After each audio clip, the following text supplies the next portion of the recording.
Comment alors? Ce soir, c'est la partie 2. On avait fait la partie 1, l'estime de soi, sur l'estime de soi. Mais après, malheureusement, c'est parti dans tous les... Alors, ce soir, on va se recadrer. Et je vais vous demander juste de me poser les questions en fin de cours. Comme ça, je garde bien le fil, voilà. Et puis ensuite, on voit un petit peu tout ce que ça a pu générer. Puis en plus, quand on perd pas le fil, finalement, parfois, on a une question pendant le cours et elle est répondue finalement au cours du cours. Donc, la dernière fois, on a dit que l'estime de soi, ça fait partie un petit peu de la pyramide. Enfin, c'est ce qui nous définit.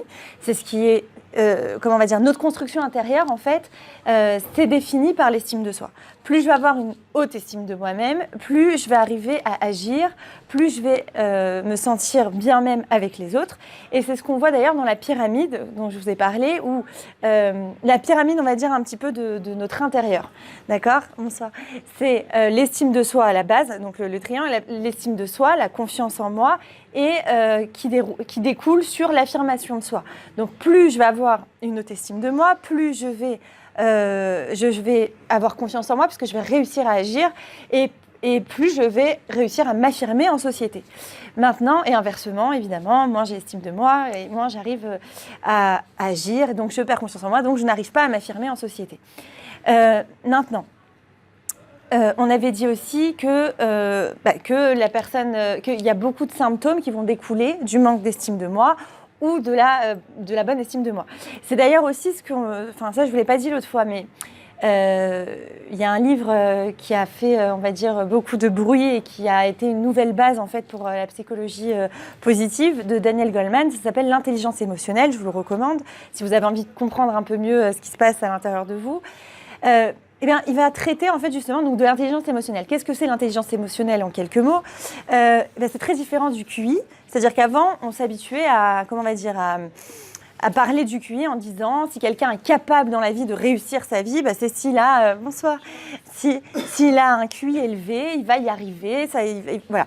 Et en réalité, ils ont fait des études et ils ont remarqué que les gens qui réussissaient leur vie, alors quand je dis réussir, évidemment, chacun a sa notion de la réussite. Mais on va dire réussir dans le sens où, pas seulement sous l'aspect professionnel, je me suis bien établie, ainsi de suite. Non, on parle aussi de réussite familiale, c'est-à-dire un bien-être. Qui est le plus serein, qui se sent vraiment bien ? C'est ceux qui ont réussi évidemment à construire une famille, qui s'entendent bien avec leur entourage et qui ont eu une vie professionnelle satisfaisante, d'accord ? Donc ils se sont intéressés un petit peu à est-ce que c'est en corrélation les gens qui ont un bon QI et les gens qui en ont un moins bon, est-ce que ils sont satisfaits de leur vie ? Et ils se sont aperçus que c'était pas en rapport avec le QI finalement la satisfaction qu'on pouvait avoir de notre vie, c'est plutôt en rapport avec l'intelligence émotionnelle. Les gens les plus heureux ne sont pas les plus intelligents au niveau de la société, c'est les gens qui possèdent ou qui ont travaillé leur intelligence émotionnelle. Alors qu'est-ce que c'est l'intelligence émotionnelle ? C'est notre capacité à gérer nos émotions, à gérer nos relations à l'autre, à gérer nos frustrations aussi, donc ça fait partie des émotions. D'ailleurs, il y avait une petite vidéo très sympa sur YouTube, mais je ne sais plus comment elle s'appelle. Mais alors vraiment, si vous voulez vous détendre, vous la regardez. Mais je ne saurais plus vous dire le titre, bon ça. C'est des enfants, donc justement pour tester un petit peu, c'était une étude qu'ils ont faite pour savoir si l'intelligence émotionnelle c'était acquis ou on devait l'acquérir. Ils ont remarqué qu'il y a des enfants qui avaient déjà une intelligence émotionnelle innée. Comment ils ont fait pour tester, par exemple, pour voir en fait la gestion de leurs émotions ? Ils ont mis un chamallow. Vous savez que les enfants, quand ils voient du sucré, ils oublient tout. Bon, alors ils ont enfermé un petit enfant dans une pièce, ils l'ont mis dans une pièce, ils lui ont donné un chamallow, vous la connaissez ? Ils l'ont mis devant un chamallow, ils lui ont dit, écoute, voilà, là t'as un chamallow. Maintenant, si t'attends encore, dans quelques minutes, je reviens. Mais si tu le manges pas celui-là, t'en auras 2. Si tu le manges, t'auras que celui-là. Et alors vraiment, elle est tordante cette vidéo. Franchement, si vous êtes de mauvaise humeur, vous la regardez, vous êtes refait pour la journée. Elle est trop mignonne. Genre. Vous voyez les enfants devant les chamallows. Il y en a, ils vont développer tout un tas de stratégies pour ne pas craquer devant le chamallow. Vous voyez, ça prouve quoi ? Qu'ils sont capables de prendre sur eux, en fait, c'est ça, ils ont cherché à définir un petit peu l'intelligence émotionnelle, comment gérer nos frustrations, parce que c'est pas facile de se retenir, surtout pour un enfant. Ils avaient en moyenne 4 ans, les enfants, donc vraiment petits. Et alors, il y a des enfants qui regardaient, alors ils frottaient un petit peu pour avoir un peu le goût du sucre, pour attendre, vous voyez, pour patienter, parce que vous imaginez, il était seul face à son chamallow, la tentation est supra forte. Et ils se retenaient, ils faisaient des grimaces devant, enfin vraiment, c'est trop mignon. Et il y a des enfants, et il y a d'autres enfants, mais alors même pas ils se posent la question, hop, il gobait ça en 3 secondes et puis c'était fini. Et puis il y a l'autre qui vient et qui lui dit bonsoir. Il dit mais tu sais que là tu perds l'occasion d'en avoir 2. Il regarde, non, mais qu'est-ce que tu me veux? Rien à faire. Voilà. Bon, alors cette expérience, pourquoi? Voilà, toujours dans le même état d'esprit, pour prouver c'est quoi l'intelligence émotionnelle et en fait, oui, on a tout intérêt à développer notre intelligence émotionnelle. Et oui, il y a ça peut être inné, un peu comme le QI. On est intelligent, on n'est pas, mais ça se travaille et ça s'acquiert. Et donc, d'en apprendre plus sur soi, la connaissance de soi. Donc, tous ces cours-là, c'est sur la connaissance de soi, pour mieux se comprendre, pour mieux appréhender les relations aux autres, et ainsi de suite. Plus moi, je vais me connaître et plus moi, je vais comprendre les réactions aussi, plus je saurai parler à l'autre. L'intelligence émotionnelle aussi, ça touche à la communication avec l'autre, à comment je vais pas forcément m'énerver dès que quelqu'un va me dire une réflexion, je vais pas forcément me blesser, vous voyez, tout ça. Donc c'est aussi en rapport avec l'estime de soi, cette fameuse intelligence émotionnelle. Maintenant, l'intelligence émotionnelle, on met de côté, c'était une petite parenthèse pour un petit peu vous aider à vous enrichir. Daniel Goleman qui a écrit ce livre et qui a un petit peu révolutionné aussi toute la psychologie parce que du coup, on a compris une autre facette de l'être humain. C'est-à-dire que oui, on peut être heureux même si on n'a pas un grand QI, parce qu'il y a pendant des années, on se disait « Ah non, mais il n'y a que ceux qui sont intelligents qui peuvent y arriver ». Et maintenant, on en est revenu, on a dit non, du moment qu'on est épanoui, heureux, bien avec soi, bien avec les autres, et qu'on a un métier satisfaisant sans qu'on travaille à la NASA, eh bien, là, on a des chances d'atteindre en fait l'état de bonheur. D'accord ? Donc, on a tout intérêt finalement à comprendre les mécanismes de l'estime de soi, à l'acquérir pour se sentir bien, pour augmenter finalement notre IE, notre intelligence émotionnelle, et donc arriver à être épanoui dans nos vies. Voilà, maintenant, donc je vous ai parlé de cette pyramide, donc encore une fois, mais alors à l'intérieur de cette pyramide, on a donc la base, l'estime de soi. Okay. Dans l'estime de soi, maintenant, on va s'imaginer un autre schéma. Il y a la notion, il y a un rond, et à l'intérieur de ce rond, il y a encore un autre rond. L'intérieur du rond, on va l'appeler le A, d'accord ? Le A, c'est l'amour inconditionnel qu'on pourrait avoir pour nous-mêmes. En réalité, il devrait être présent, cet amour-là. Chacun, en fait, devrait ressentir de l'amour pour lui-même. Évidemment, ce petit rond-là, A, que je vous schématise, ça représente notre relation à nous-mêmes et la relation que le sujet dont on a parlé le cours d'avant. C'est-à-dire, comment on a été vu, quelle image nos parents ont donnée de nous, comment on se sentait face à nous-mêmes, est-ce qu'on s'aimait, est-ce qu'on était apprécié, est-ce qu'on était valorisé, est-ce qu'on était encouragé. Okay. Si cette valeur, voilà, c'est une valeur, la valeur A, si cette valeur A est assez complète, remplie, bien, vous voyez, imaginez un petit peu un vase, elle a un bon niveau, on va dire, eh bien, je vais ressentir en moi de l'estime de moi, ok ? Je vais être assez stable. La valeur B, d'accord, qui entoure cette valeur A, c'est ce qui va renforcer ma valeur A ou au contraire l'amoindrir. C'est-à-dire, c'est mes actions, ce que je vais faire et tout ce que je vais réaliser pour m'aider en fait à m'aimer ou malheureusement à moins m'aimer. D'accord ? Voilà. Donc, vous auriez compris que la valeur A, la valeur B, c'est une structure mentale. C'est ce qui compose notre structure mentale. D'accord. Alors, quand ces deux structures-là, ces deux valeurs sont bien remplies, ok, ça va. On a une humeur stable, on est prêt à faire face aux épreuves de la vie. On ne va pas forcément s'écrouler si on a une épreuve. On peut avoir un moment, bien sûr, de down. Ça ne veut pas dire que ça va durer sur le temps. Ok, on est capable de se relever, on est capable de se pardonner. Maintenant, inversement, les personnes qui vont manquer, d'accord, de valeur A ou valeur B, là, ça va être affaibli. Elles vont avoir plus de mal, elles vont être plus fragiles au niveau émotionnel. Alors, celui qui manque de valeur A, il va pas se sentir capable d'accomplir ses tâches. Ça ne veut pas dire qu'il n'en est pas capable. Ça veut dire que vu qu'il a une mauvaise image de lui-même, eh bien, ça lui coupe en fait ses forces, ça lui coupe son énergie, ça lui coupe sa capacité. Il n'est pas connecté finalement, il n'a pas conscience de sa valeur. Donc, il n'arrive pas à agir en conséquence, vous voyez ? Mais ce n'est pas vrai, c'est pas forcément qu'il n'en a pas des capacités, on est bien d'accord. Ce n'est pas une réalité, c'est une vision qu'il a de lui-même. Bon, donc comme on a dit l'autre fois, cette image, elle va provenir de l'enfance, des réflexions entendues de ses parents telles que « pourquoi tu ne fais pas comme tes frères et sœurs ? Pourquoi tu ne te comportes pas comme eux ? Pourquoi tu ranges si mal ta chambre ?» Ce genre de choses, ça peut casser, voilà, ma valeur A. Ah oui, j'ai dit pour les questions, on les fait à la fin. Et rappelez-moi, j'ai une réponse à la question qu'on avait posée la dernière fois. Je parle à vous, hein. Oui. Voilà, il y a d'autres choses qui me sont venues après. Pourquoi tu ranges ta chambre? Voilà. Donc, ce sentiment, en fait, quand on dit pourquoi tu ranges mal ta chambre et ainsi de suite, ça donne à l'enfant un sentiment d'inefficacité. Donc, finalement, il va s'y grandir avec ça, avec ce sentiment de je suis inefficace. Même si en fait il n'est pas forcément inefficace, c'est peut-être pas dans tous les domaines, peut-être que dans le désordre, enfin dans le rangement il n'est pas au top, mais dans d'autres domaines il est très efficace. Mais lui, il va généraliser, d'accord? Donc ça va pas l'aider, on va dire, justement à augmenter son estime de lui, avoir une haute intelligence émotionnelle, et donc il va être souvent dans le doute, et donc il risque aussi plus tard de se conforter dans cette situation et de pas faire des choses en rapport avec ses capacités finalement, de passer à côté de ses capacités même. Donc, de ce fait, à l'âge adulte, il ne pense pas mériter les bonnes choses qui peuvent lui arriver, puisqu'il a comme sa réflexion en résonance dans sa tête. Non, mais tu ranges mal. Non, mais... Enfin, l'étiquette, vous savez qu'on a parlé d'étiquette, je crois, l'autre fois. L'étiquette, t'es inefficace. Ah non, c'est ce matin. T'es inefficace, ou tu fais mal, ou tu t'es pas à la hauteur, ou ainsi de suite. Elle me colle comme ça, à la peau. Du coup, quand je grandis, finalement, j'ai du mal à me défaire et c'est inconscient. Je n'arrive même pas à me rendre compte que c'est parce que je me vois mal. On est d'accord? Parce que pour moi, c'est une réalité, encore une fois. Voilà, donc encore une fois, il va aller au travail, si un jour ça se passe mal, il va se dire tout de suite, c'est parce que je vaux rien. Et ça, on a compris, c'est pas une preuve de son incapacité, c'est juste une résultante de sa mauvaise estime de lui depuis l'enfance. Alors, qu'est-ce qui va se passer? Il va se passer que la personne qui manque de confiance en elle, qui a peu d'estime d'elle-même et qui manque de confiance, va se réfugier dans le rêve.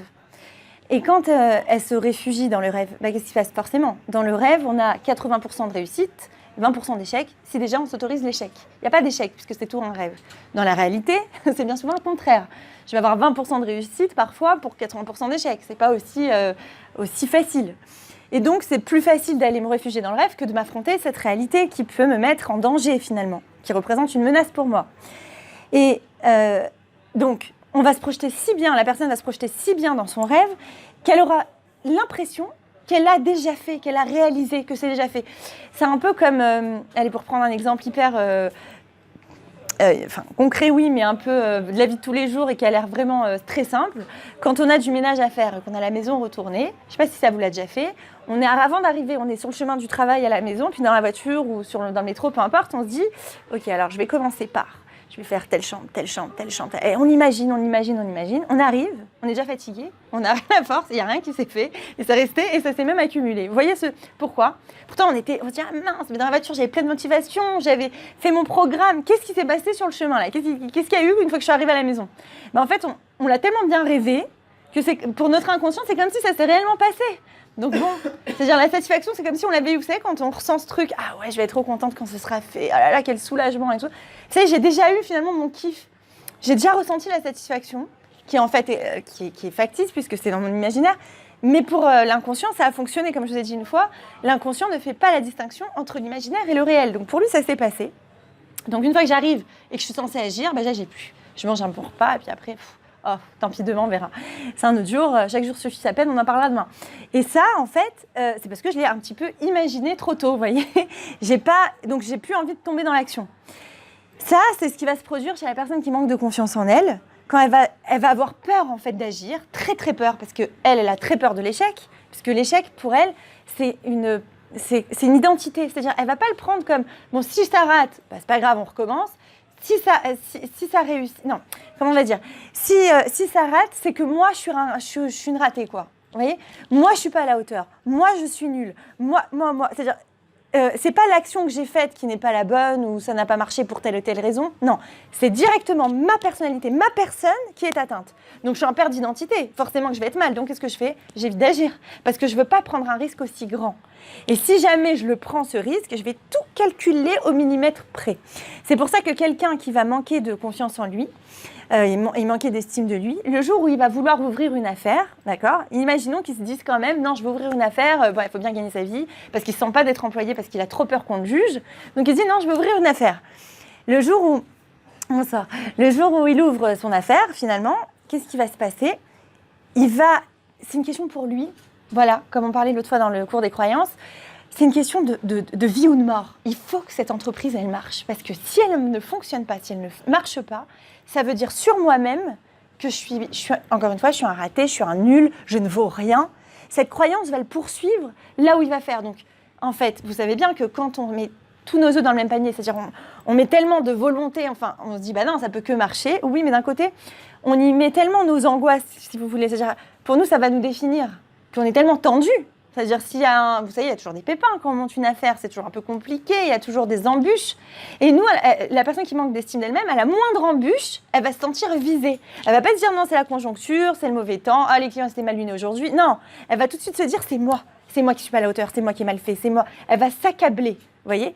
Donc ça va prendre des proportions énormes et ça va le paralyser encore plus, vous voyez. Donc finalement, c'est pas bon d'ouvrir une société dans ces conditions-là. On est d'accord, on entreprend quoi que ce soit dans ces conditions-là. Parce que finalement, je creuse mon mal-être finalement.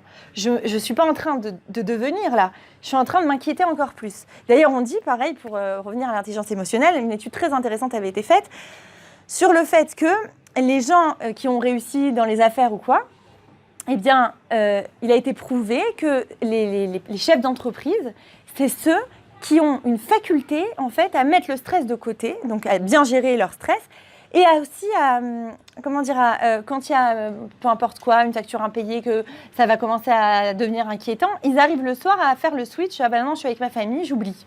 C'est très fort. Ça veut dire qu'ils arrivent à prendre du recul. Ils ne dramatisent pas la situation. Ils mettent ça dans un cadre et ils mettent ça de côté. Ils arrivent à faire la part des choses.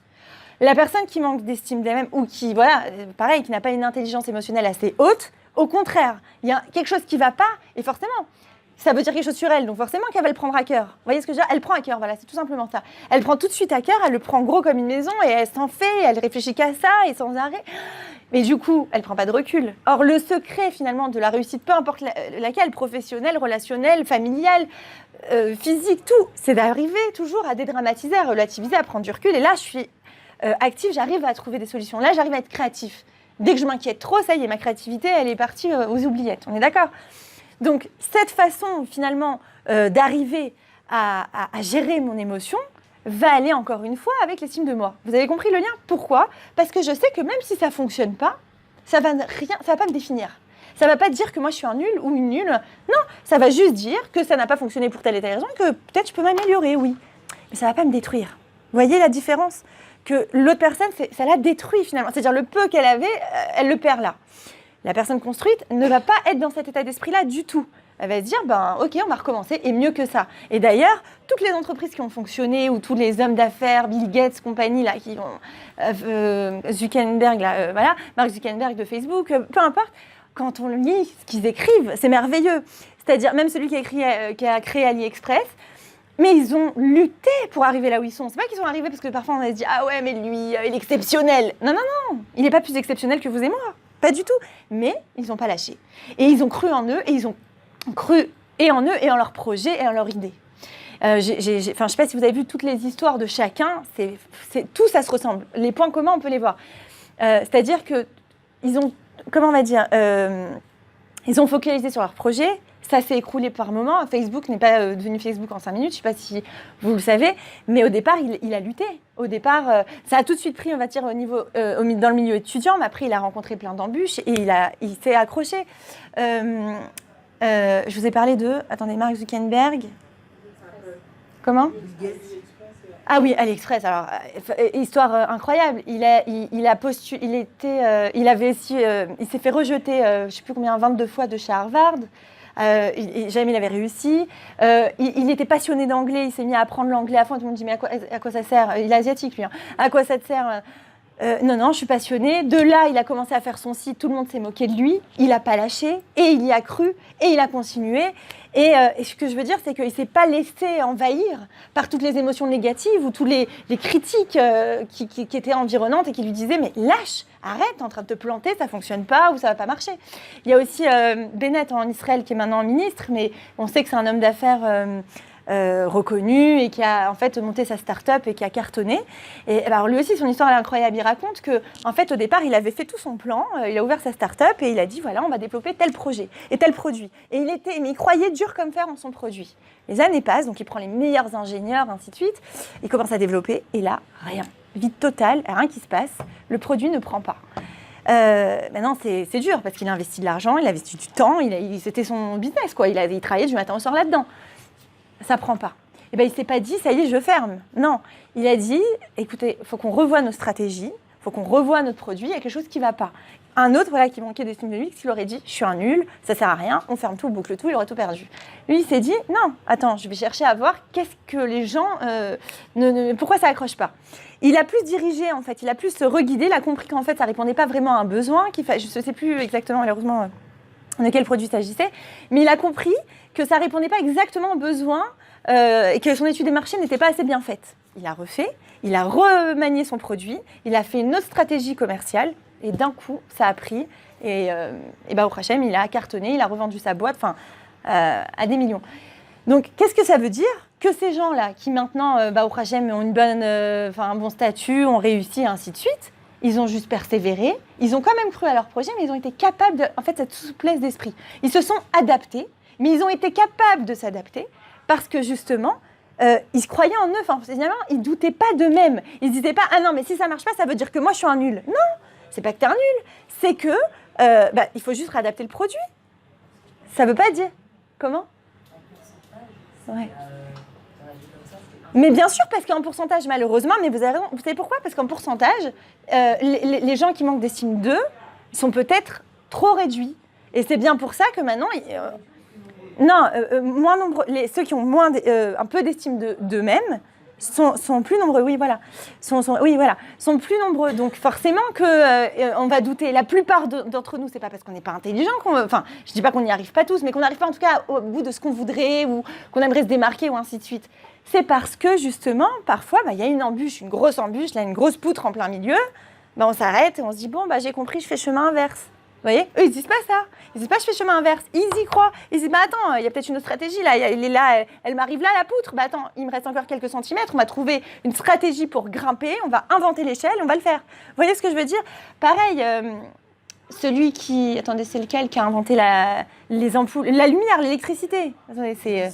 Edison, Thomas Edison, voilà. Lui, mais il a un parcours incroyable. Il a essayé des milliers et des milliers de fois avant d'arriver à créer l'électricité. Maintenant, on peut le remercier. On est là grâce à lui. Enfin, vous voyez, on aurait été à la flamme des bougies, peut-être, là.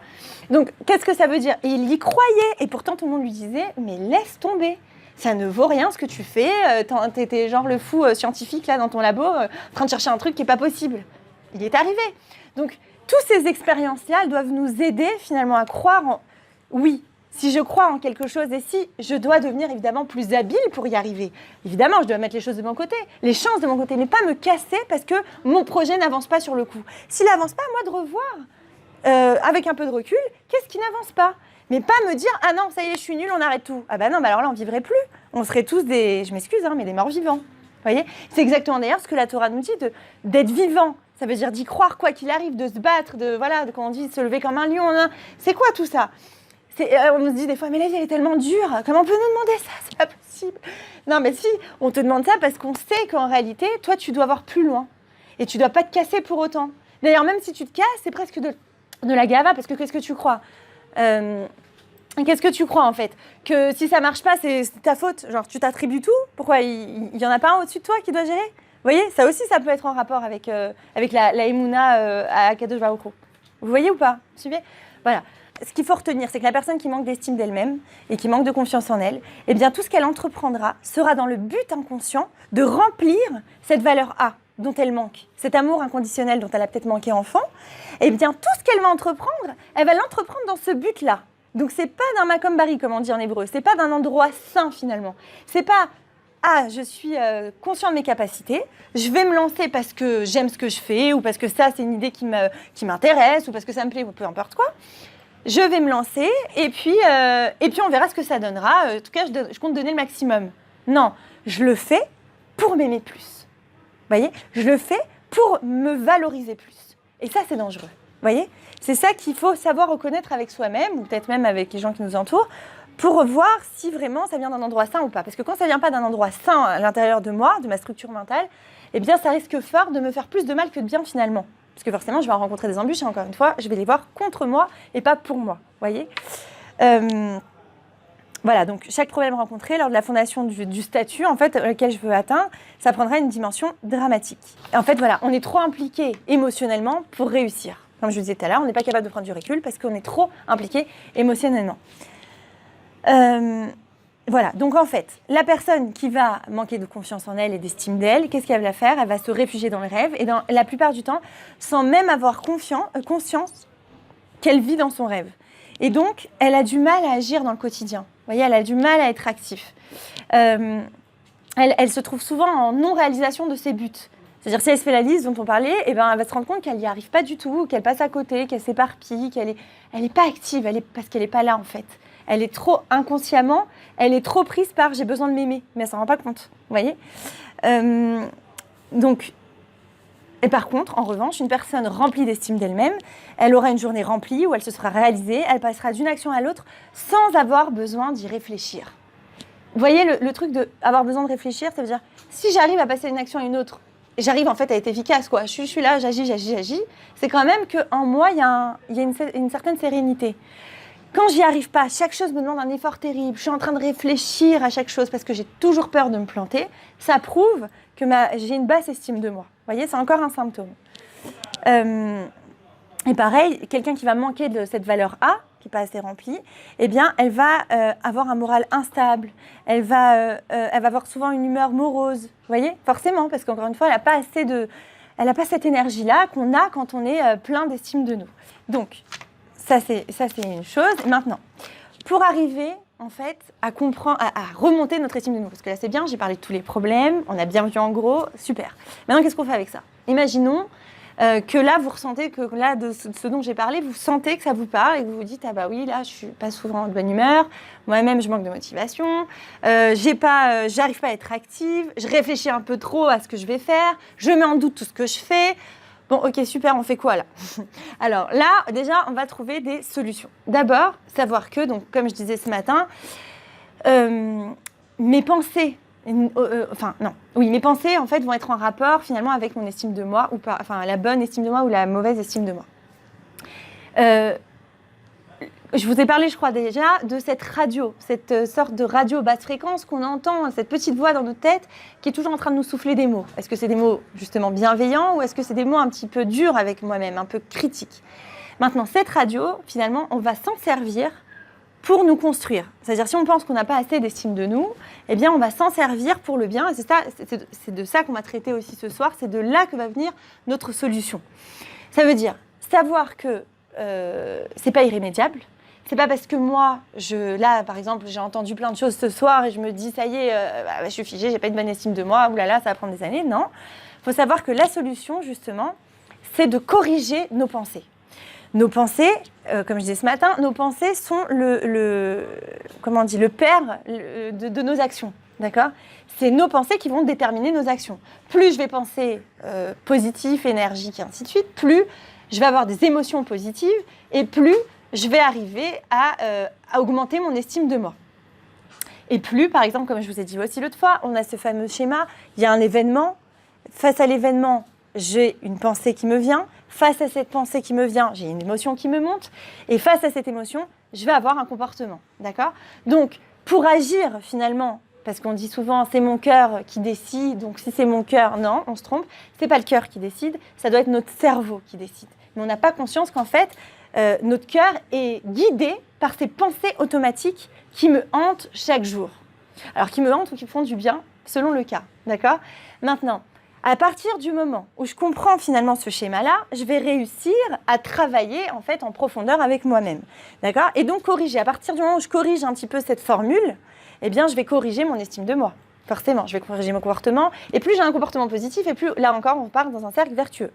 Donc, les pensées, donc je vous ai dit en premier, c'est mes pensées. Oui.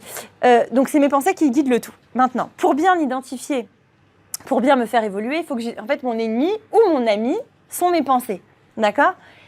Comment je vais faire maintenant pour justement me renforcer? Je vais identifier cet ennemi. D'abord, avant d'entamer une bataille, qu'est-ce qu'on fait?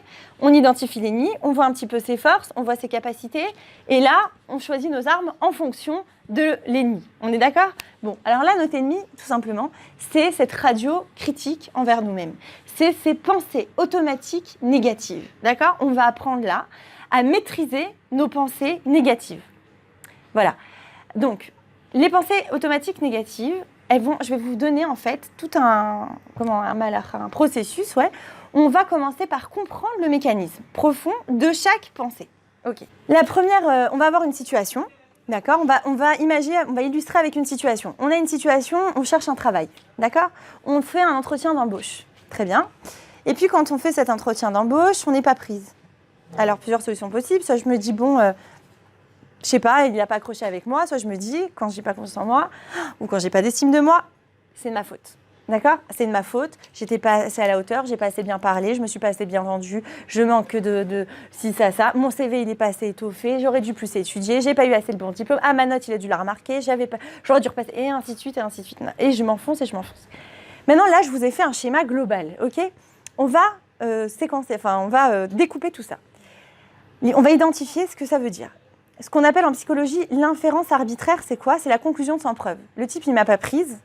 C'est parce que je ne suis pas à la hauteur, c'est parce que je suis pas... Il n'a pas dit tout ça, évidemment, on ne saura jamais vraiment la réponse. Quand j'ai une faible estime de moi, tout de suite, je vais m'attribuer, c'est ma faute. On ne va jamais aller se dire, non, mais peut-être que, en fin de compte, je ne sais pas moi, il a trouvé le même jour, il y en a une autre qui est venue, elle correspondait pile à son profil, donc il l'a pris, ça ne veut pas dire que je suis mauvaise. Ça veut juste dire que je ne correspondais pas au centimètre près. Et on sait que dans les boîtes, ils cherchent au centimètre près, d'accord ? Je ne vais pas me dire, ah bah non, je suis peut-être trop surdiplômée, c'est peut-être pour ça, je suis peut-être trop géniale en fait. Directement, la conclusion sans preuve, c'est-à-dire moi-même, je vais faire mon interprétation, évidemment, négative pour moi-même, critique. Donc ça, c'est la conclusion sans preuve ou l'inférence arbitraire. Deuxième étape, l'abstraction sélective. Je vais focaliser sur le négatif. Ça veut dire, j'y arriverai jamais, c'est évident que maintenant, si lui m'a refusé, les autres aussi vont me refuser. Je vais voir tout négatif, alors que bon, c'est un entretien sur, 20 que je dois en faire. J'ai eu plein d'appels, disons que j'ai plein d'appels. Ou même, vous savez quoi, il y a dans le professionnel, évidemment, il y a familial, mais ça peut être aussi, ça me vient un exemple, voilà, vous connaissez toutes, obligé, même si on pratique et tout, l'humoriste Florence Foresti. Vous le connaissez ? Ok. Elle est très drôle, elle est supra appréciée, tout le monde beaucoup l'aiment beaucoup, elle est vraiment sympathique, elle dégage beaucoup d'énergie, elle est très drôle. Et ben, quand je l'ai écoutée parler, une fois j'ai entendu dans une interview, je me suis dit waouh, c'est fort qu'elle arrive autant à ce qu'elle arrive, parce qu'en réalité, elle n'a pas une estime d'elle-même si haute. Pourquoi ? Et bien justement, quand elle va avoir une critique, à quoi aussi on voit si on est, comment on va dire, si on a une intelligence émotionnelle haute, si on a une bonne estime de nous, on va accepter la critique, on ne va pas se détruire à cause de ça. Et elle racontait que dès qu'elle avait une critique, ça l'écroulait, elle ne supportait pas. Il y a un moment, il y a le présentateur qui se moque un peu d'elle. Ah non, mais j'ai pas du tout rigolé. Ah, ton sketch, il était nul. Oui, il rigolait, quoi. Il essayait de la pousser un peu. Elle disait, ah non, ne me dis pas ça. Elle était sérieuse, hein, ça lui faisait vraiment... Bon, bien sûr, c'est jamais agréable de recevoir une critique, je ne dis pas. Mais elle disait, non, mais vous ne comprenez pas, je ne supporte pas la critique. Et à chaque fois que je dois faire un sketch, je le travaille. Mais alors, la perfectionniste, comme on disait l'autre fois, le perfectionniste, c'est une preuve du manque d'estime de nous. Ah non, je le travaille, je le peaufine. Elle est même hyper dure avec son équipe parce qu'elle veut que tout soit parfait au centimètre près. Comme on disait, elle calcule son coût. Il ne faut pas qu'il y ait d'échecs, quoi. Il ne faut pas qu'il y ait d'erreurs, il ne faut pas que... D'accord ? Eh bien, ça veut dire... Cette femme, elle est appréciée, elle est reconnue, connue, ce qu'on veut. Et va focaliser sur le négatif. Si elle a une critique, elle racontait que si elle a une critique, c'est comme si tous les gens qui l'adorent et qui lui achètent ses sketchs et qui vont la voir et que c'était oublié, effacé, ça n'existait plus. Il n'y avait que cette critique qui comptait, elle ne gardait que ça en tête. Vous voyez comme c'est fort ? Et ça, c'est la focalisation sur le négatif. C'est je ne vois pas. Tout ce qui est positif, je ne le vois pas, alors qu'il peut être énorme. Vous voyez, dans son cas, j'ai pris cet extrême, on va dire, pour vraiment que ce soit parlant. C'est une personne qui est... on n'a plus à faire sa réputation. Même nous, dans le milieu religieux, on la connaît, vous imaginez. Alors qu'on sait que, voilà, on n'a pas forcément Internet, on n'a pas forcément la télé, on n'a rien de tout ça, on la connaît. Donc, elle est allée loin, la fille, quand même. Et elle se focalise sur une critique ou deux, sur des millions de personnes qui l'adulent. Ensuite... La surgénéralisation, c'est tout va mal. Tout de suite, il y a une situation, je vais surgénéraliser. Tout va mal, tout est mal. Alors que toujours dans une situation, ok, même s'il y a 80% négatif, il y a toujours un petit 20% de positif qui se cache derrière. À moi d'avoir les yeux pour le voir. Mais la personne qui est dans cet état d'esprit, elle va focaliser sur le négatif. D'accord ? C'est-à-dire, et elle va grossir, elle va surgénéraliser. Elle ne va pas remettre les choses dans son contexte, elle en fait une montagne. D'accord ? Par exemple, la fille qui n'a pas eu son embauche, là, son entretien n'a pas marché, ça y est, je ne vais jamais travailler, et du coup, je ne vais pas pouvoir payer, on va tous crever de faim, on va tous être virés de la maison, on va tous être expulsés, c'est fini, c'est la fin du monde. Non mais, tu as juste raté un entretien d'embauche, ça va ? Non, ça va pas, tu comprends pas. Vous voyez, pourquoi ? Et dès que vous allez essayer de la consoler, elle va être hermétique. Parce que dans sa tête, ça fonctionne comme ça. Ça ne fonctionne, c'est-à-dire, il n'y a pas d'autre solution. Ça n'a pas marché, ça ne marchera jamais. Vous voyez ? Ensuite, on a la personnalisation. Tout est de ma faute, comme je vous disais tout à l'heure. Donc là, on part dans la culpabilité. Si ça n'a pas marché, c'est parce que je n'étais pas à la hauteur. C'est parce que, comme je vous ai dit tout à l'heure, j'ai pas dû assez travailler, j'ai pas dû assez sourire, j'étais pas assez sympathique, je suis pas assez bien, je suis... Allez, tout, c'est de ma faute, tout, c'est de ma faute, tout, c'est de ma faute. Et je vous dis ça, c'est vraiment, en fin de compte, finalement, oui, un peu d'orgueil. Parce que pourquoi tu t'attribues tout ? Ça va, le type, il peut pas avoir aussi ses choix. Quoi, tu t'attribues tout comme si l'autre, il pouvait pas décider par lui-même. Je veux dire, il y a aussi d'autres choses dans la vie que toi. Il y a d'autres éléments que toi. Donc, si tu focalises trop sur toi, faut travailler ça aussi. Ensuite, il y a maximaliser le négatif et minimiser le positif. Comme un peu, ça ressemble un petit peu à la focalisation sur le négatif, mais il y a focaliser sur le négatif et il y a je grossis le négatif et je réduis le positif. Mais alors, je le rends tout petit, vous voyez ? Et la sixième étape de ce processus, c'est le raisonnement dichotomique. C'est ou tout noir, ou tout blanc, ou tout rien. Il n'y a pas de « je vais bien », il n'y a que « ou je vais très bien » ou « je vais très mal ». Il n'y a pas de « bon, bah ça va, quoi, je vais bien ». Il y a un ou deux trucs qui me dérangent un petit peu aujourd'hui. Il y a eu un ou deux événements qui me mettent pas à l'aise, mais bon, je vais revoir ça, vous voyez ? Ou on verra ça plus tard. Non, il y a eu un événement aujourd'hui qui s'est mal passé, il y a eu ça, c'est terminé. Mon humeur est partie, et dans les chaussettes, comme on disait. Je ne ressens plus, enfin, je suis toute mal. Bon, évidemment, parce que j'ai passé c'est ce processus dont je vous ai parlé, j'ai tout grossi. Le résultat est que tout est blanc ou tout est noir, il n'y a plus de solution, je suis perdue, je suis finie, nanana. Ou alors, j'ai réussi, Alors pareil, ça va être des gens, quand ils vont être de bonne humeur, ils vont être de très bonne humeur. Hein. Attention, c'est très sympa, parce que là, vous êtes soulagés quand ils sont bien, c'est ah là là, j'ai eu mon entretien d'embauche, c'est trop bien, nanana. Mais ça peut arriver aussi qu'ils angoissent aussi. Hein. Ah non, mais attends, est-ce que je vais être à la hauteur, est-ce que je vais pas comment ça va se passer ? Oui, bon, on peut pousser. Donc, voyez ça, ce que je vous ai donné là, finalement, c'est des notions pour arriver à identifier cette pensée automatique négative qui va m'empêcher de profiter de l'instant présent, qui va m'empêcher de vivre ma vie pleinement, qui va m'empêcher d'être tout simplement et qui va m'empêcher de devenir donc. Et ça, c'est mon plus gros ennemi. C'est exactement ça, on en a souvent parlé depuis qu'on se voit, de cette radio à basse fréquence qui me gâche la vie. Elle se trouve là. Parce qu'il faut savoir que la personne qui vit ça, qui vit cette pensée-là, elle est persuadée que c'est la réalité. Il n'y a rien d'autre. Pour elle, c'est ça la vie. Il n'y a rien d'autre. Vous voyez ce que je veux dire ? Donc, comme pour elle, c'est ça, vous pouvez lui consoler, lui parler, l'expliquer, ça reste bloqué, c'est figé. Ce qu'on appelle la mentalité fixe. C'est comme ça et pas autrement, ça ne changera jamais. D'accord ? Donc, c'est pour ça que c'est important, là, tant qu'on est là, de comprendre qu'en fait, non, c'est un mécanisme. C'est un mécanisme de pensée à détruire pour aller mieux. Alors, comment on fait ? Ça ne suffit pas de le connaître et de l'identifier, évidemment. Maintenant, il faut l'observer. Observer nos pensées et se dire « Ah, là, je fais une conclusion sans preuve, en vérité. Là, j'ai pas de preuve que le type, là, le chef de cette boîte, il m'a pas prise parce que je lui ai pas plu ou parce que je suis nulle ou parce que... Qui m'a donné la preuve de ça ? D'accord ? J'en sais rien. Quand je fais tout va mal, attends, est-ce que tout va vraiment mal ? Alors, ce que je fais en thérapie, c'est que je leur dis « Écrivez dès qu'il y a quelque chose qui vous met de mauvaise humeur ou que, voilà, un événement qui vient de se passer, ça y est, vous avez... Écrivez tous vos ressentis et essayez, avec ces notions-là, vous essayez d'annoter à côté. Oui, c'est vraiment des devoirs, mais après tout, on en fait bien des devoirs pour les études, on en fait bien, je sais pas, pour tout, même pour manger maintenant, on apprend comment manger.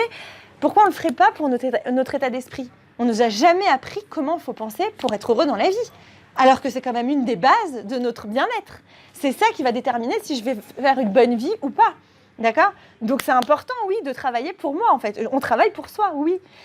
On dit je travaille pour gagner ma vie. D'abord, non, je ne dois pas gagner ma vie, je dois vivre ma vie, d'accord ? Mais puisque je travaille pour avoir un confort, une qualité de vie, alors pourquoi je ne travaillerais pas pour mon intérieur, l'apaiser et peu importe combien je gagne, finalement, je serai toujours bien, finalement, vous voyez ?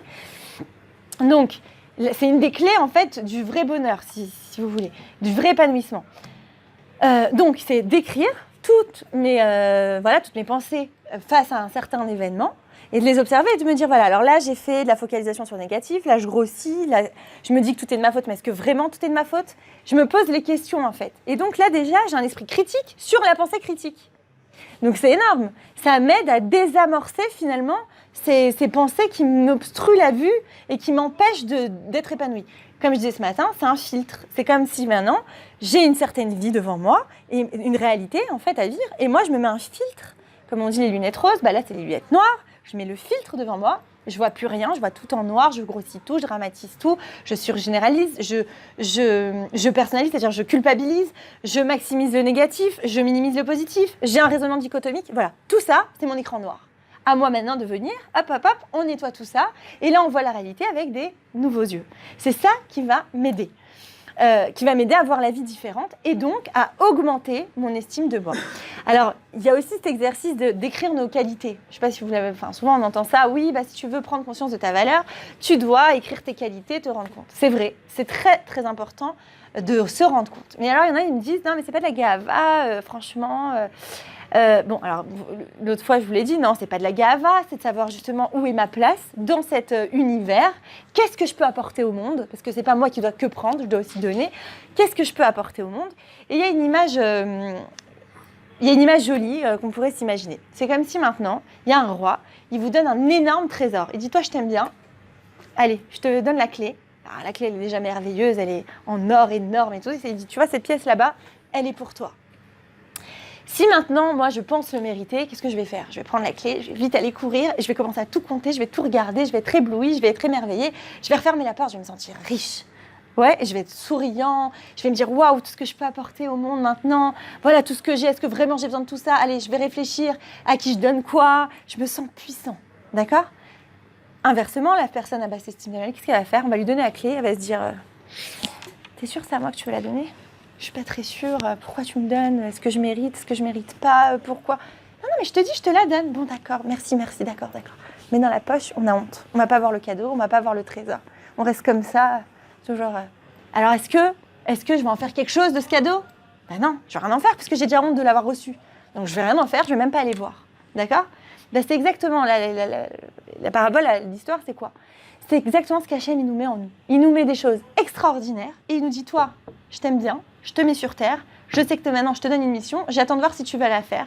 Mais attention, je te donne tout ce qu'il faut pour la réaliser, d'accord ? Je vais te donner des bons traits de caractère, je vais te donner un certain physique, je vais te donner une certaine vie, je vais te donner certaines personnes qui vont être entourées dans ta vie. À toi de jouer. Et là, on dit, non, je ne sais pas si je mérite, je ne sais pas pourquoi il m'a fait confiance, je ne sais pas si, je ne sais pas ça. Donc je ne me regarde jamais moi à l'intérieur, je me fuis parce que j'ai presque peur. Et c'est pas que j'ai peur, je ne pense même pas mériter tout ça. Donc je vais me fuir sans arrêt. Vous voyez ce que je veux dire ? Je vais aller m'occuper des autres, donner aux autres, parce que moi, je vais avoir l'impression que je suis pauvre. Vous voyez ce que je veux dire ? Moi, je ne suis pas assez quelqu'un pour aller voir qui je suis. Mais non, si tu as fait confiance, tu peux y aller. Compte qui tu es. C'est-à-dire, connais-toi, observe-toi, regarde-toi à l'intérieur. Ça va t'aider, en fait, à plus t'aimer et à plus donner aux autres, finalement, parce que tu vas te sentir puissant. Donc, tu vas pouvoir redonner à la vie qu'on t'a donnée, finalement, toi, tu vas pouvoir lui apporter. Et quand tu partiras de ce monde, tu pourras dire à Hachem, comme on dit, quand on va remonter, il va dire, alors, qu'est-ce que tu as apporté, toi ? Et là, tu pourras dire, bah oui, j'ai apporté ça, tu m'as donné ça. Évidemment, je ne suis pas en train de dire, c'est de moi tout. Tu m'as donné un, voilà ce que j'ai fait avec ce que tu m'as donné. Voilà le résultat. Vous voyez ? C'est très différent. Et là, Hachem, il pourra dire, ah bah, je suis fière de toi, mon fils. OK ? Maintenant, la personne qui n'a pas osé regarder va dire, mais pourquoi t'as pas osé ? Je t'ai tout donné. C'était sur un plateau. Qu'est-ce que t'as attendu ? Pourquoi ? Moi, maître de l'univers, je t'ai donné. Tu doutes ? Il est où le... Vous voyez ce que je veux dire ? C'est pas logique. Voilà, maintenant, pour revenir à mon petit cours, là, je fais des petites histoires et je reviens aux choses plus techniques. C'est pour que vous gardiez le fil, sinon vous allez vous endormir. C'est que modifier nos façons de penser pour que les pensées positives prennent le dessus sur les pensées négatives. Une autre façon aussi de faire, d'agir, c'est que maintenant j'ai identifié l'ennemi. Quelles armes je vais avoir pour combattre ces pensées négatives ? Eh bien, de rentrer, à chaque fois que je vais me dire « tout va mal », de moi-même, il va falloir que je fasse un effort. Maintenant que j'ai analysé sur moi-même que je grossis tout ce qui va mal, je vais aller chercher dans ma boîte à outils. Qu'est-ce qui va bien ? C'est-à-dire, dans ma situation, je vais me dire « ok, je sais. Moi, je me dis toujours que tout va mal. Viens, on essaye de voir. Est-ce qu'il y a quelque chose quand même un petit peu de positif là-dedans ?» Et je vais me le rentrer à l'intérieur. Et en fait, quand je me rentre du positif dans ma tête, il y a une chose qui se passe. Quand je rentre une pensée, c'est difficile de penser à 2 choses en même temps. D'accord ? Donc, quand je rentre une autre pensée positive, hop, ça efface, ça évapore un petit peu la pensée négative. Donc ça, c'est un bon atout. C'est déjà une ouverture. Et j'arrive à rentrer plus profondément dans cette pensée positive. Et finalement, mon automatisme est en train de changer. Parce qu'aussi, il faut savoir que mon automatisme de pensée négative vient aussi peut-être de ma mère, de mon frère, de là où j'ai vécu. Tout simplement, là où j'ai vécu. Si ma mère a toujours tout vu négatif, bah pour moi, c'est naturel de penser négatif. Je ne me suis même pas posé la question, c'est ce que j'ai reçu. D'accord ? Donc, je vais être naturellement portée à penser négatif, à ne pas croire en moi. Si ma mère n'a pas cru ni en elle, ni en moi, pourquoi moi, je ne croirais pas en moi ? Pourquoi moi, je croirais en moi ? Comment je peux y arriver ? Vous voyez ? Donc, voilà. Et ce qui est important, c'est d'arriver à faire la distinction entre la situation telle qu'elle est et mes pensées qui accompagnent la situation, c'est-à-dire mes interprétations. Est-ce que vraiment la situation elle est aussi dramatique ou est-ce qu'elle est, ok, elle est pas super agréable, mais il y a quand même d'autres choses qui vont bien. Par exemple, je vis une épreuve dans la vie qui peut être difficile, peu importe, mais je peux me dire, ok, ça c'est pas facile du tout à vivre, franchement c'est très dur. Maintenant, quels sont les atouts que j'ai là-dedans ? Qu'est-ce qui peut m'aider à surmonter cette épreuve-là ? Et ça, c'est des points positifs. Pas tout le monde a telle chose ou telle chose ou telle chose pour être aidé dans cette situation. Attendez, j'essaie de chercher une situation négative que personne ne souhaite et que il y en a plein, hein, malheureusement, ça manque pas. Par exemple, dans le cas d'un divorce. On divorce. Bon, c'est pas très positif, on n'avait pas envie de ça, on rêvait pas de ça. Ok. Maintenant, dans mon divorce, la fameuse phrase dans mon malheur, je peux avoir de la chance, d'accord ? Qu'est-ce qu'il y a ? Est-ce que j'ai un travail ? Est-ce que j'ai eu des enfants ? Est-ce que je suis toujours jolie ? Est-ce que je peux toujours plaire ? Donc j'ai des chances de me reconstruire. Est-ce que j'ai de la famille pour m'aider ? Est-ce que j'ai quand même des gens à qui parler ? Est-ce qu'en fait, le fait d'avoir divorcé, c'est pas une chance plutôt que de rester encore 30 ans à me taire ou à subir l'improbable ? Peut-être qu'en réalité, oui, j'ai gagné à ça. Vous voyez ce que je veux dire ? Donc là, c'est pas « ça y est, ma vie s'est écroulée », parce que chaque épreuve, on peut la prendre comme ça. Soit ma vie s'est écroulée, c'est terminé, ça sert plus à rien, j'arrête là. Et donc là, je vis encore une fois en mode automatique, mort-vivant. Ou au contraire, je vais voir quand même ce qui me reste dans les mains et avec ce qui me reste, en faire quelque chose. Et c'est ça, c'est un tremplin pour l'avenir finalement, en me disant, puisque j'ai tout ça, finalement, ça c'est une personne qui a des chances de se reconstruire. Tandis que si on se casse déjà de nous-mêmes, c'est sûr que ça va être beaucoup plus compliqué de se reconstruire. Bon, ça, en réalité, ça touche à un autre cours, mais vous voyez, tout est lié, qui s'appelle la résilience. Je crois que, oui, je l'ai fait il y a longtemps. La résilience, c'est comment surmonter nos épreuves. Ça touche aussi à l'estime de nous, parce que là encore, on avait fait une étude, on avait vu que les gens qui remontent la pente, c'est souvent des gens qui ont une bonne estime d'eux-mêmes, qui n'arrivent, malgré la situation, à se dire, en fait, à prendre du recul face à la situation et à pas se dire, mais non, mais je suis nulle parce que c'est arrivé, je suis ici parce que... Vous voyez, encore ces pensées négatives qui nous gâchent la vie. En fait, c'est des gens qui n'ont pas ce genre d'état d'esprit-là, donc ils arrivent à se reconstruire et donc ils arrivent à remonter la pente et finalement à vivre une vie complètement équilibrée, même si c'est pas arrivé tout de suite, c'est pas grave, ils y arrivent, ils sont en chemin. Vous voyez, on dit le bonheur, c'est pas une destination, c'est le chemin pour y arriver, c'est une construction. Je dois arriver à prendre du plaisir à chaque situation, même si elle me demande des efforts, parce que je sens que je suis en train de devenir et de construire. Et ça, j'arrive à le faire, encore une fois, quand je me suis travaillée. Quand j'ai vraiment travaillé mon intérieur là. Et encore une fois, donc on a parlé beaucoup de l'estime de soi, les symptômes de quand j'en ai pas, les symptômes de quand j'en ai, comment ça se passe quand j'en ai.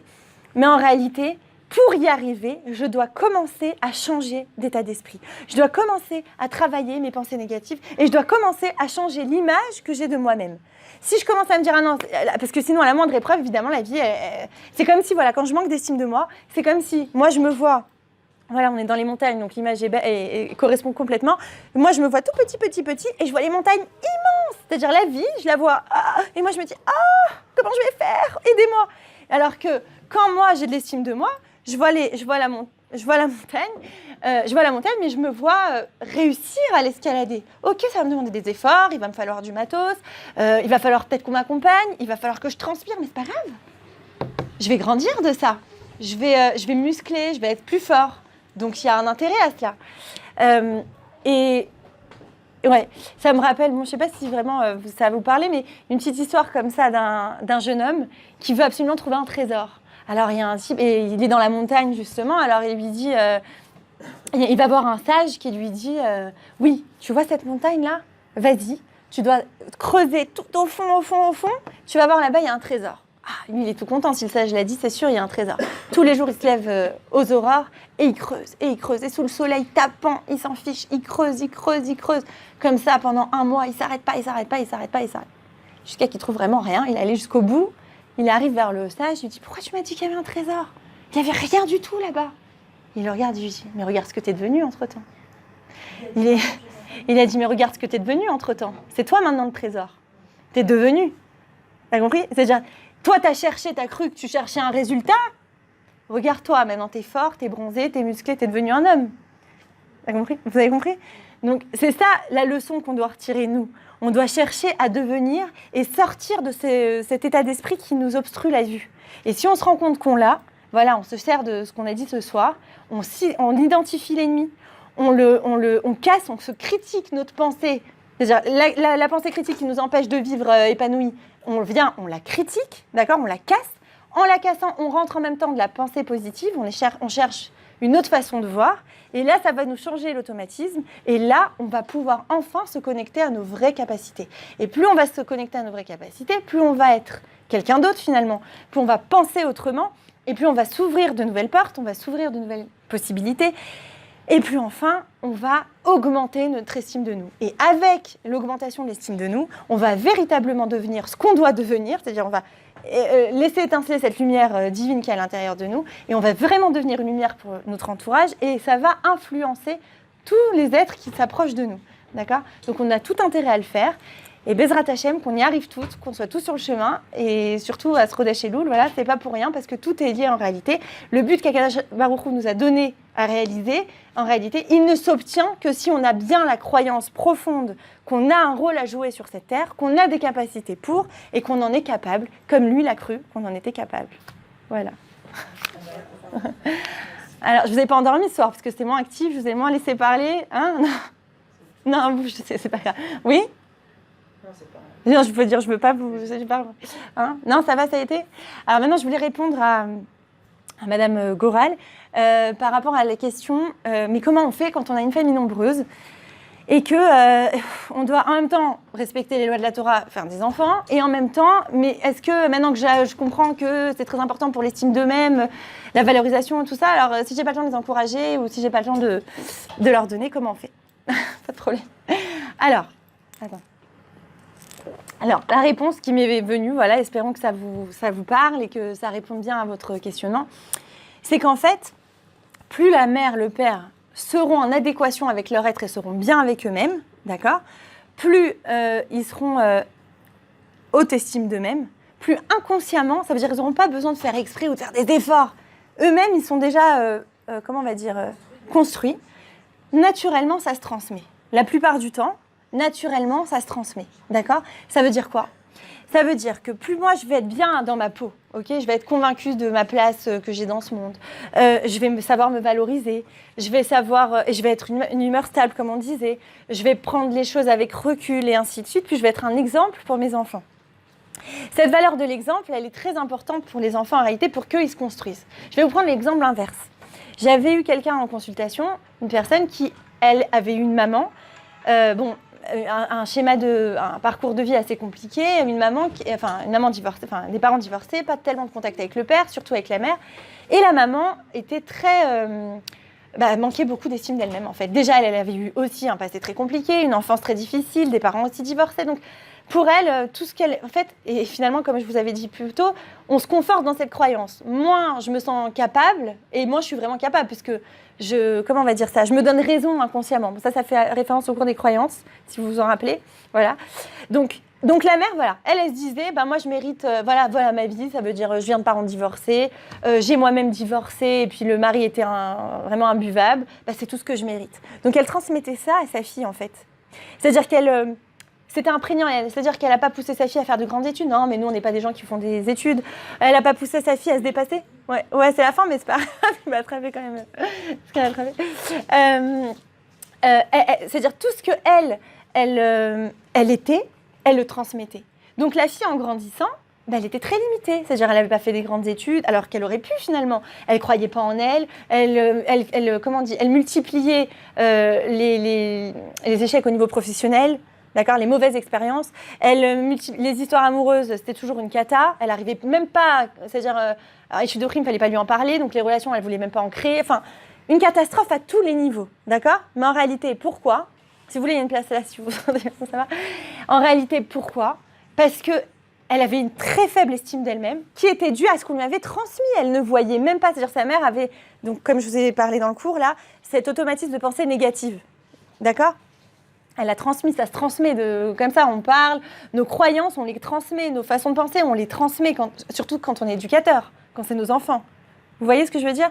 Maintenant, donc là, c'est quand c'est la cata. D'accord?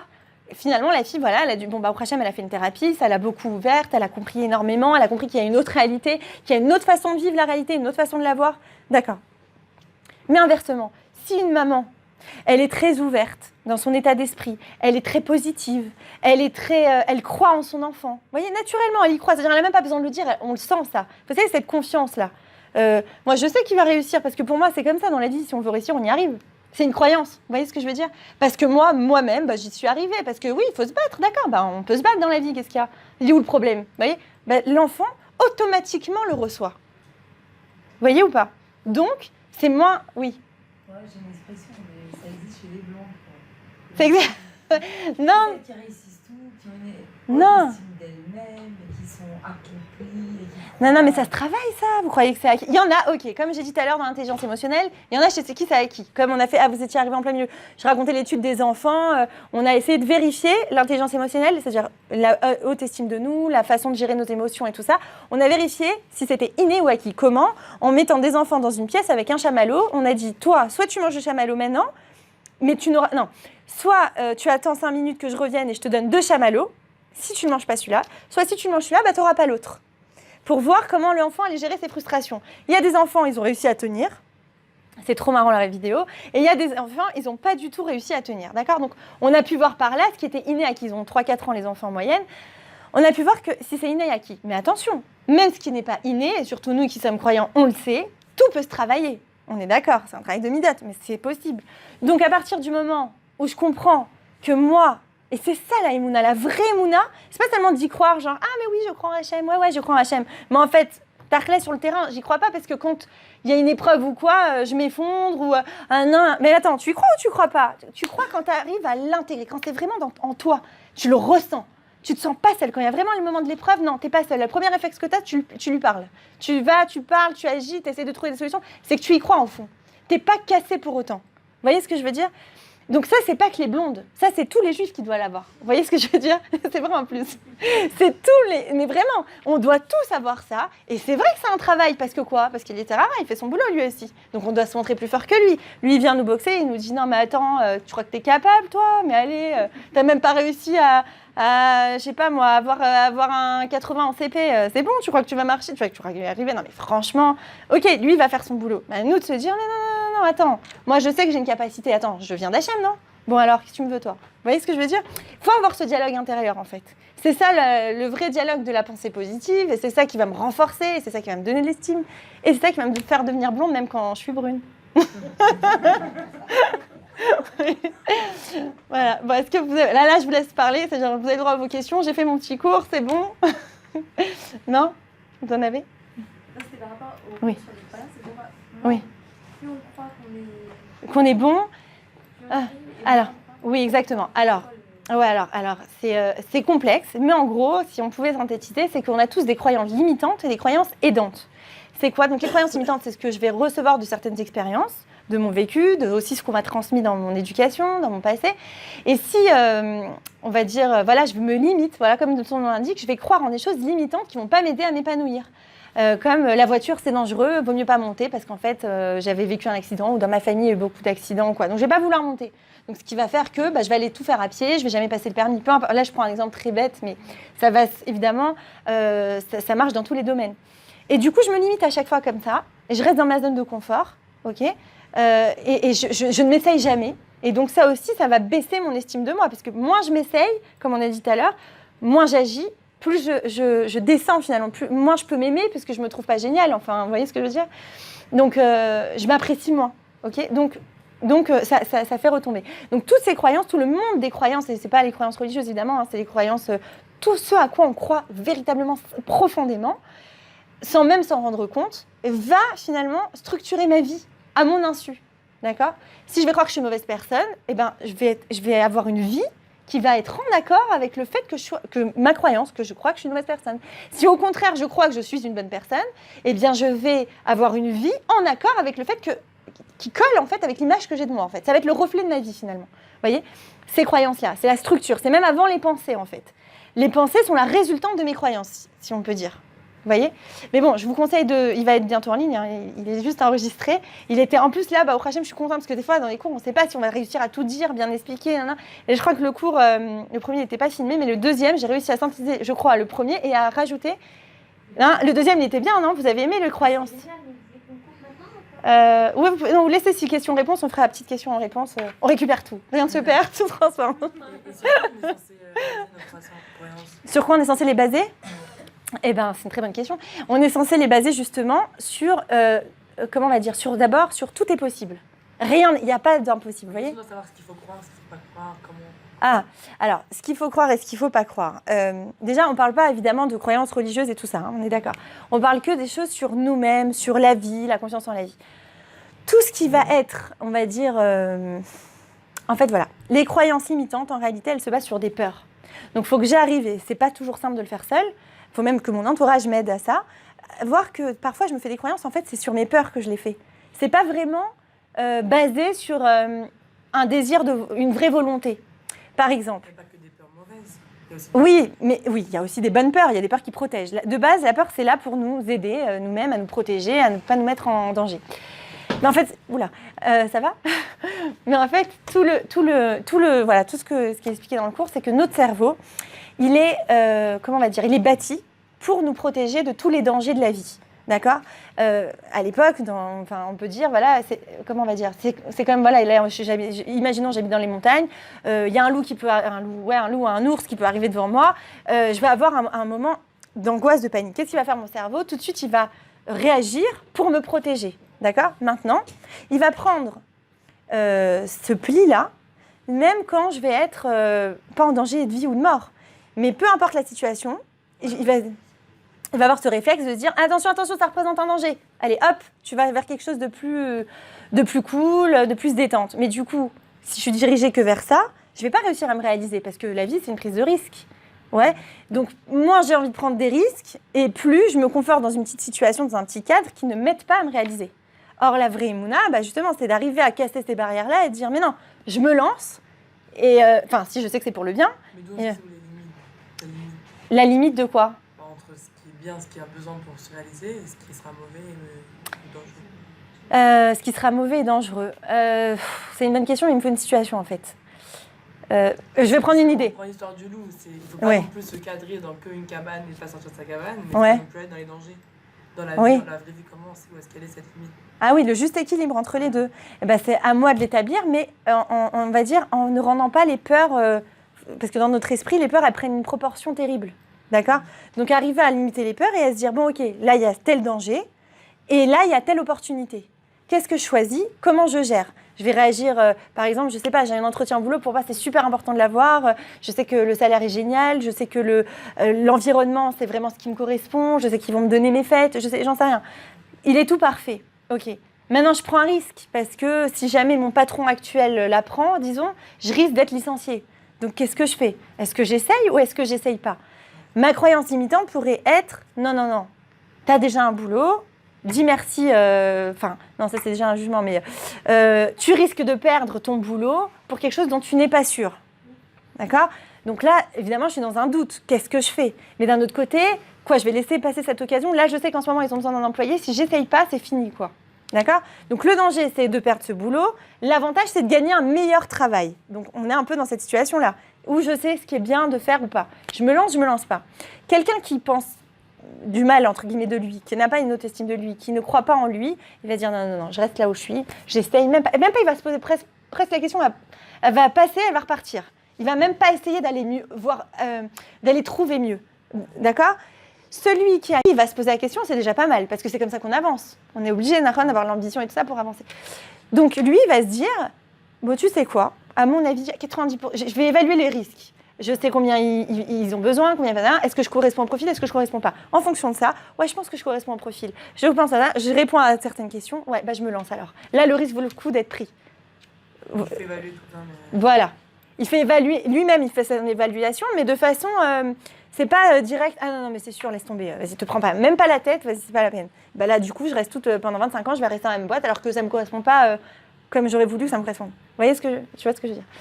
Voilà. Mais franchement, le cours sur les croyances, il faut le voir. Non, mais c'est pas vraiment. Bon, je pense qu'il se complète avec celui-là, mais il est encore. Non, il est pas encore. Il est plus profond encore que celui-là.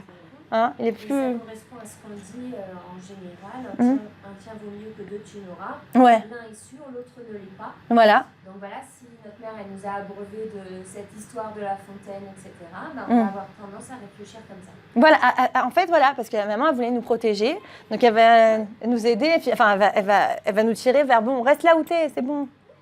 Alors que c'est pas toujours bon, en fait, parce que plus je veux avancer dans ma vie, plus je vais tenter des nouvelles expériences. Voilà. Donc, il faut être ouvert aux nouvelles expériences. Et souvent, on s'aperçoit que la plupart des personnes, on parlait de ça tout à l'heure, les gens qui ont réussi, et ainsi de suite, la plupart des personnes qui réussissent ont été prêts aussi à tenter des choses qui n'ont jamais été faites. Et les choses qui n'ont jamais été faites, c'est des gens qui se sont lancés, voilà, qui ont pris des risques. Oui. J'avais une question sur les pensées négatives. Oui. Je voulais savoir si ce que vous avez expliqué, ça correspondait aussi, c'était différent du fait que par exemple, avant de s'endormir, quand on est dans un état un peu second, où le sommeil va arriver, on est vraiment avec soi-même. Alpha, ouais. On peut avoir à ce moment-là des pensées négatives, pas forcément pour soi-même, mais c'est-à-dire faire des scénarios catastrophes. Il nous arrive des catastrophes. Voilà, exactement. Il nous arrive des catastrophes, alors que ce soit des décès, des accidents, des situations vraiment catastrophes. Et c'est difficile à maîtriser parce qu'on est dans une situation où on commence à s'endormir un peu. Alors, est-ce que c'est pareil que d'avoir des pensées négatives dans la journée en se disant t'es trop nul, tu vas pas y arriver ou est-ce que c'est encore quelque chose de différent? C'est encore quelque chose de différent. Oui, voilà. C'est différent. Alors là, ça témoigne de quoi? Quand on est dans cet état de demi-sommeil, là, ça témoigne de peur, d'inquiétude au fond, vous voyez, inconsciente, qui travaille. C'est pas forcément des pensées négatives, là, c'est des vraies inquiétudes. Donc, et c'est ça qu'il faut travailler, ces peurs. En fait, c'est des peurs qui nous taraudent un petit peu l'esprit là en fond, comme ça, en fond sonore, et qu'on doit chercher à s'apaiser là-dessus. Et c'est aussi parce que voilà, c'est des êtres chers, par exemple. On va s'imaginer Chaz Shalom le pire pour ça ou quoi. Parce qu'on a toujours peur, enfin pas toujours, mais instinctivement, là encore, c'est notre cerveau qui marche en survie. Il a toujours peur quand on est bien, voilà, par exemple. J'imagine ça doit arriver quand on passe une bonne journée avec les êtres chers ou quoi. Et d'un coup, on a des peurs. Et si ça durait pas? Et s'il nous arrivait un truc? Et si ça? Vous voyez? Voilà. Et alors, si on arrive si on reprend un peu le dessus en se disant, bon, mais tu délires un peu, etc., ça se passera pas comme ça. Quand on mieux, on peut perdre le sommeil. Ah ouais. C'est-à-dire que le train est passé. Bah oui, parce qu'on se réveille un peu. Voilà, bien sûr. À penser autrement. Bon, moi je dis vaut mieux s'endormir, sinon vous n'allez plus dormir. Mais sur le coup, mais savoir que voilà, le message il est là. J'ai quand même des peurs, j'ai quand même quelque chose à vérifier là-dedans. Vous voyez, c'est-à-dire qu'il y a des peurs. Ça serait bien d'aller voir quelqu'un. Oui, juste pour traiter, surtout si ça te perturbe avant de dormir, et puis surtout ça gâche le bon moment.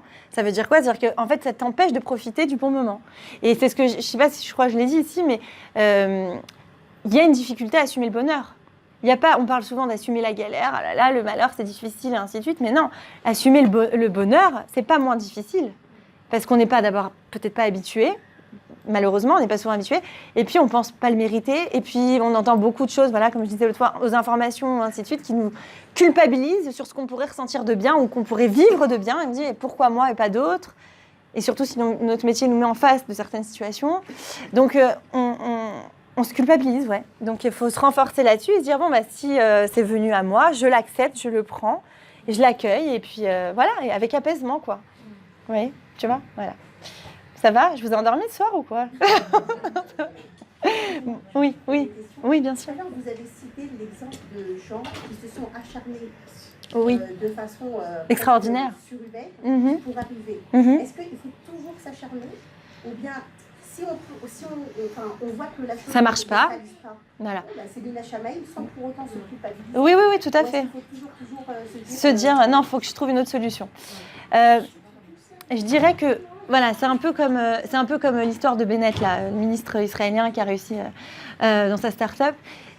En fait, il faut arriver, quand on voit que ça ne marche pas, on a essayé, hein, c'est pas que on s'est donné les moyens, rien qui marche, là, il faut se dire, bon, ça y est. Soit j'essaye une nouvelle méthode et je tente, mais en tout cas, je suis obligée de changer quelque chose. Je ne vais pas continuer sur le même chemin, parce que si je continue sur le même chemin, j'ai compris, là, il y a un mur devant moi, j'arrête de me cogner la tête dessus, là, c'est bon. D'accord ? Il ne va pas casser le mur. Donc, soit je prends une autre direction pour le contourner, soit je fais chemin inverse, voilà. Mais en général, c'est mieux de ne pas faire chemin inverse et de tirer une leçon de ce mur-là. Quelle leçon je peux en tirer ? Qu'est-ce que je peux faire avec pour mieux avancer ensuite et pour mieux le contourner ? Voilà. Et ça aussi, ouais, voilà, ça veut dire, non, Hachem, il ne veut pas que ça fonctionne de cette façon-là. D'accord ? Voilà. Je crois que ça y est, là. Non, dites-moi. Hein, mais... Alors, je ne sais pas si tout je vous ai rajouté dans le groupe, si